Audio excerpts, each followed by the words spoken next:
Bonjour à tous, bonjour à toutes. Je vais vous parler plus médico-économique, peut-être, et prise en charge du cancer colorectal en chirurgie, c'est essentiellement en célioscopie.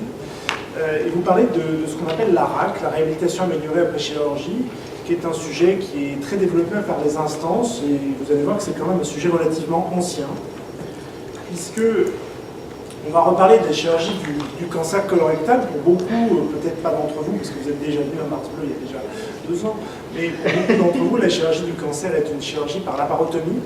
Elle est associée pour le cancer du côlon à la préparation conique, à des drainages, à des sondes gastriques, à des incisions médianes, à des antalgiques à la demande, à une mobilisation qui va être retardée avec des malades qui ne se mobilisent pas tout de suite, notamment le soir de l'opération, et une alimentation qui va se faire après la sacro-sainte reprise des gaz, qui est demandée par tous les corps de métier dans la chambre du malade jusqu'à la nausée du malade.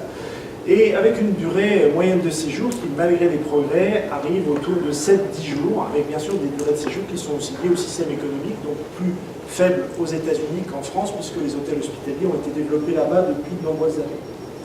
Et donc je vous ai mis la photo de Kellett, qui est un anesthésiste, qui a considéré, qui a étudié que beaucoup des soins post-opératoires en chirurgie étaient basés non pas sur des preuves, la médecine doit être basée sur des preuves, mais sur des habitudes, et que lui, il a souhaité, il y a un petit côté New Age, on est au tournant des années 2000, diminuer le temps de récupération en diminuant le stress de l'organisme, et de ne faire que des soins basés sur les preuves. Donc il a testé l'ensemble des éléments, la préparation colique, l'absence de sonde gastrique, l'absence de drain, le fait de réalimenter les malades, qui était considéré, et même encore dans l'inconscient des chirurgiens, nourrir un malade, c'est faire fuir les anastomoses. Ça, c'est quelque chose qu'il a réussi à démontrer, qui était complètement faux. L'analgésie doit être systématique et multimodale, et non pas à la demande, pour permettre une mobilisation précoce. Et la célioscopie est arrivée après dans sa démarche, c'est-à-dire qu'il a commencé à mettre en place ses pratiques avec la laparotomie, et il a réussi à annuler le bénéfice de la célioscopie. C'est-à-dire qu'en laparotomie, avec une réhabilitation précoce, on arrive au délai d'hospitalisation de la célioscopie sans réhabilitation précoce. Évidemment, ce qu'on va vous montrer, c'est réhabilitation précoce plus célioscopie, bien sûr. Donc, avec la réhabilitation améliorée, on a 2 à 5 jours avec un taux de réadmission de 10%, ce qui est le même qu'après une sortie traditionnelle. Mais il y a un retard de mise en place, et on va voir pourquoi, parce que c'est comme l'ambulatoire, ça nécessite de l'organisation, de la qualité. Et même aux États-Unis, en 2010, il y avait 30% des chirurgiens qui utilisaient la réhabilitation améliorée, et certainement en dessous de ça à l'assistance publique actuellement. Donc, quelle est la sécurité de ces pratiques? Est-ce que nourrir les malades, ça fait fuir? Eh bien, il y a quelques études de haut niveau de preuve qui ont été publiées.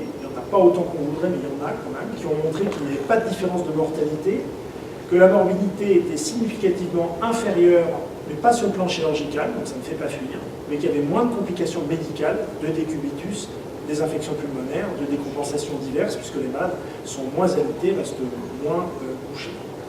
Le taux de réadmission est équivalent, la durée d'hospitalisation est inférieure de 3 jours, ce qui à 1 800 € la journée est un gain colossal pour la société, mais pas pour l'hôpital forcément. Les principaux facteurs de sortie précoce sont la chirurgie célioscopique, qui donc vient en plus dans le cadre de la réhabilitation précoce par rapport à ce qui a été fait préalablement. La mobilisation précoce, chaque jour de levée, et ça on doit dans le service à Mme Berger qui avait mis en place cela bien avant que la RAC n'existe, chaque jour, si on lève le malade une journée plus tôt, en fait, il va sortir une journée plus tôt. C'est démontré. Et la réalimentation précoce, il faut réalimenter les malades le soir de l'intervention, et l'absence de préparation colique, qui n'est plus recommandée en dehors de la chirurgie du rectum quand elle comporte une dérivation. Alors, quel est le programme?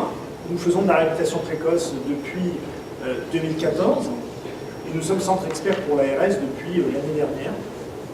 C'est un parcours qu'il faut encadrer avec une organisation pluridisciplinaire, ce qui permet aussi aux équipes de se parler, ce qui n'est jamais mauvais dans une structure. Les chirurgiens, mais bien sûr les anesthésistes, les spécialistes de la douleur, les infirmières, les kinésithérapeutes, les aides-soignantes, les diététiciennes, et on prépare le séjour en amont, pendant et après l'hospitalisation. C'est-à-dire qu'on soigne le malade en dehors de son séjour hospitalier. Je crois que c'est ça le message, soigner les malades avant et après leur hospitalisation, plutôt que de considérer l'hôpital comme le seul endroit où l'hôpital soigne les malades. L'hôpital doit apprendre à soigner les malades chez eux. Donc, une question s'est fait jour, notamment lorsqu'on s'est confronté à l'ARS, qui est très dogmatique, comme souvent les administrations. Faut-il sélectionner les malades ou faire de la réhabilitation précoce avec tout le monde? Alors en principe, il faut faire de la réhabilitation précoce avec tous les malades, y compris ceux qui ont des problèmes de motricité, des problèmes cognitifs ou des problèmes de dénutrition. Donc c'est ce qui est recommandé, c'est-à-dire chaque malade, en fonction de ses moyens, va participer au programme, c'est-à-dire ceux qui peuvent se mobiliser tôt parce qu'ils ont toutes leurs facultés vont le faire, ceux qui ne peuvent pas, ils se mobiliseront un petit peu moins vite, mais quand même un petit peu plus vite que d'habitude. Bon. Ça, c'est ce qui est souhaité. Mais on a fait le choix, pour éviter le risque de dilution des moyens, c'est-à-dire de mobiliser, on a ici en CHU des malades extrêmement lourds avec d'importantes comorbidités. Quel est l'impact d'un programme de réhabilitation améliorée sur des malades qui ont des comorbidités telles que ça n'est plus le problème du malade? Quel est l'intérêt d'avoir une sortie d'un jour si le taux de complication attendu chez certains malades il est de 80%, parce que c'est le cas dans certaines chirurgies où on sait qu'on va brut avoir 80% de chances d'avoir des complications. Est-ce que chez ces malades, on a vraiment un intérêt à leur proposer tout ou partie de ce programme de réhabilitation précoce? Quel est l'intérêt pour les malades peu ou pas autonomes devant attendre des soins de suite d'être aptes à aller dans les soins de suite un jour plus tôt? Il n'est pas certain, et en tout cas c'est le choix que nous avons fait, nous avons choisi de sélectionner les malades, ce qui est un terme qui à l'heure actuelle peut paraître inadapté, mais c'est un choix de bon sens. Et donc on a, conseillé par Benjamin Franklin, qui est toujours de bons conseils, conseillé d'avoir des critères d'inclusion et d'exclusion. On a choisi une chirurgie élective sur le tube digestif, essentiellement sur le colon et le rectum, des malades qui ont peu de comorbidité, qui ont une bonne compréhension et adhésion au programme, c'est-à-dire qu'il faut que le malade soit d'accord avec l'idée qu'il va sortir vite, qu'il ait un environnement personnel favorable, c'est-à-dire que si vous n'avez pas de domicile, ça va être compliqué de rentrer chez vous, parce que c'est ça en fait la question. Des malades actifs, qui travaillent, qui ont une vie active, qui ne soient pas dénutris, parce qu'on sait que ça va augmenter le taux de complication. De l'autre côté, il y a les contre-indications qui sont en miroir la chirurgie en urgence peut être faite dans le cadre de la réhabilitation précoce, mais c'est plus compliqué. Ça suppose une surveillance différente et extrêmement accrue. Donc on a préféré exclure ces malades. Les malades qui sont soit dénutris avec un IMC inférieur à 18, soit au contraire obèses, qui vont poser des difficultés chirurgicales, comme Mme Berger nous a expliqué que c'était plus compliqué d'opérer les malades forts. Les malades dénutris, bien sûr. Le contexte psychosocial défavorable, le malade qui ne veut pas aussi. Les malades qui ont OMS supérieur à 2, qui ont des difficultés à se mobiliser, ou ceux qui ont d'autres comorbidités, et ceux aussi qui refusent d'arrêter le tabac avant l'intervention, puisqu'on cherche à optimiser les malades avant leur intervention. Donc il y a une consultation chirurgicale, alors on conçoit de plus en plus la procédure chirurgicale dans le cancer du côlon comme quelque chose de programmé, vous voyez, on se met tous autour de l'œuvre pour essayer de s'organiser. On sélectionne le malade avec une indication définie et une procédure définie, ce qui peut vous paraître, mais c'est pas, on va enlever un morceau de côlon, c'est que c'est exactement où est la tumeur, quel type d'incision, comment on va faire. On met ces malades en début de programme, c'est le souhait en tout cas qui est exprimé. Même règle que pour l'ambulatoire en termes de jeûne, c'est-à-dire un jeûne allégé, c'est pas à jeun 6 heures, c'est solide 6 heures, liquide 2 heures. Arrêt du tabac et de l'alcool jusqu'à la chirurgie, il faut expliquer le programme, et ça c'est nouveau parce qu'on est en train de vraiment faire rentrer les malades dans des parcours où ils sont suivis, accompagnés, donc c'est une amélioration de la qualité de la prise en charge pour ces malades, avec le rôle central de l'infirmière de coordination. Là encore, l'ARS n'est pas très favorable à l'existence des infirmières de coordination, qui sont des infirmières d'éducation thérapeutique. Je pense qu'ils ont tort, je suis ouvert à eux. Cette infirmière va nous permettre, et on a la chance d'en avoir une qui est dans l'assistance, réévaluer le contexte psychosocial, voir si vraiment le malade est apte à suivre le programme, et parfois on nous dit ça va être compliqué quand même qu'il sorte tôt. L'explication de la démarche, la remise de documents explicatifs qui vient en complément des consultations médicales qui sont, comme vous le savez, toujours trop courtes, même quand elles sont longues. Le protocole de dépilation, les informations sur les visites post-opératoires et le suivi téléphonique, puisque l'hôpital apprend à soigner les malades chez eux. La consultation d'anesthésie revêt la recherche de contre-indications particulières. Le malade a-t-il des antécédents douloureux? A-t-il des facilités à vomir? Est-ce qu'il y a des risques de paralysie de l'estomac liés par exemple à un diabète qui vont justifier que certains éléments du programme ne soient pas proposés? Faut-il une prémédication? Est-ce que l'alcool et le tabac ont été arrêtés? Il faut expliquer les règles de jeûne, évidemment.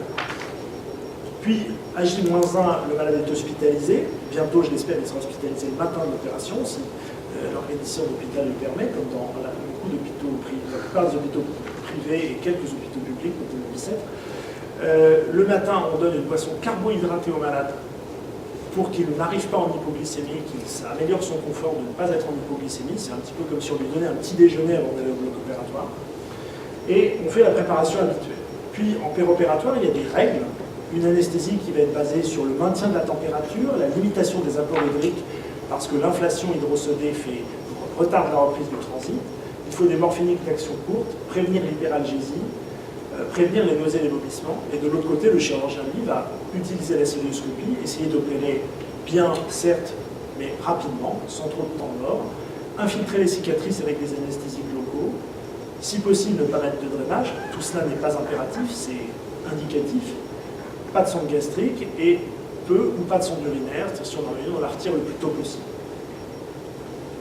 À J0, on est censé retirer la sonde urinaire, poursuivre l'analgésie multimodale, c'est-à-dire qu'on va rajouter plusieurs types d'analgésie en même temps, lever le malade dès le soir de l'opération, rester 2 à 6 heures au fauteuil et lui donner une alimentation légère pendant le premier lever.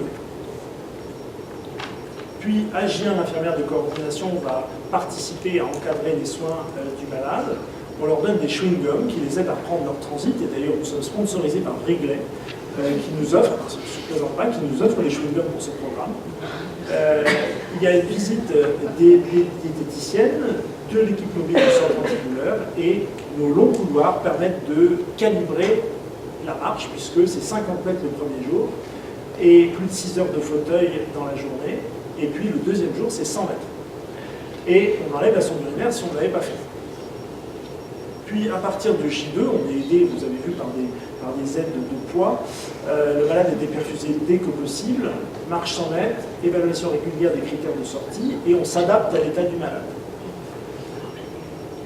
Les critères de sortie sont un contrôle satisfaisant de la douleur, une alimentation orale normale, un transit au moins gazeux. Certains malades sont sortis sans avoir repris le transit solide. Puis une récupération de l'autonomie antérieure, un malade apyrétique, et depuis peu une biologie qu'on considère satisfaisante, c'est-à-dire un syndrome inflammatoire bas, sachant qu'il n'y a pas de critères. La CRP est utilisée, mais il y a débat sur savoir quel est le degré de critères, on n'est même pas d'accord entre nous. Le jour de la sortie, on prescrit des analgésiques, des anticoagulants, des conseils, bien évidemment. Le rendez-vous est une semaine avec le chirurgien. Des numéros de téléphone qui répondent, ce qui n'est pas forcément toujours évident dans l'hôpital, avec l'infirmière de coordination et le chirurgien de garde. Ce sont deux numéros qui répondent et qui sont accessibles de l'extérieur. Enfin, il y a un suivi téléphonique jusqu'à la consultation avec le chirurgien. Ça, c'est très important, c'est comme en ambu avec l'appel du lendemain. C'est comme ça qu'on peut savoir si les malades vont bien. Nos résultats depuis, vous voyez que c'est relativement encore une expérience modeste, il nous faut pour cela convaincre l'intégralité des praticiens. 141 malades du 17 juillet 2014 au 29 novembre 2017, 52 femmes, 89 hommes. Vous voyez que notre tranche d'âge médiane en est à un pic entre 65 et 70 ans. Vous verrez, la somme ne fait pas 141 parce qu'il y a aussi des interventions non carcinologiques. Et on a un taux de conversion qui est très faible, qui montre l'expertise du service dans la chirurgie célioscopique. Alors quel est l'intérêt? La reprise du transit, en moyenne, les gaz c'est 2 jours et les selles c'est 3 jours. La durée de séjour, c'est 7 jours en moyenne, mais c'est 5 jours lorsqu'on enlève des malades qui n'ont pas fait de complications. Donc on peut largement descendre en dessous, on n'est vraiment pas on ne fait pas une RAC extrême, on fait une RAC de premier niveau, et on peut aller plus loin. Avec un taux de complication qui est de 27%, qui est strictement identique à ce qui est rapporté dans la chirurgie colorectale, avec seulement 3% de reprise chirurgicale. 94% des malades ont perdu leur sonde gastrique quand ça le réveille. La sonde urinaire est retirée soit J0, soit J1. Le premier levé n'a été fait pour 69% des malades parce que parfois les malades ils rentrent trop tard, ils ne sont pas faits en première position et donc on ne va pas les lever en pleine nuit, ça ne paraît pas adapté, il n'y a pas les moyens pour le faire. Le début de l'alimentation de la même façon, ceux qui arrivent trop tard, ils ne sont pas levés, ils ne sont pas nourris. Et l'alimentation solide à J0, c'est seulement pour un malade sur 2. En conclusion, à notre sens, la réhabilitation améliorée après chirurgie améliore la qualité des soins. Elle améliore la qualité du suivi également. Elle réduit l'impact sur la qualité de vie, la durée d'hospitalisation, les complications médicales. C'est un programme qui s'adapte à la fois à l'état du malade et aux impératifs de la chirurgie, évidemment. Ça nécessite une organisation rigoureuse, une collaboration multidisciplinaire, et comme l'ambulatoire, c'est à mon sens un gage de qualité pour un établissement. S'il peut organiser une réhabilitation améliorée dans de bonnes conditions, c'est qu'il est mûr sur le plan organisationnel. Enfin, il faut la collaboration du malade, parce qu'on n'impose pas ce programme à des malades qui ne le souhaitent pas, bien évidemment. Je vous remercie.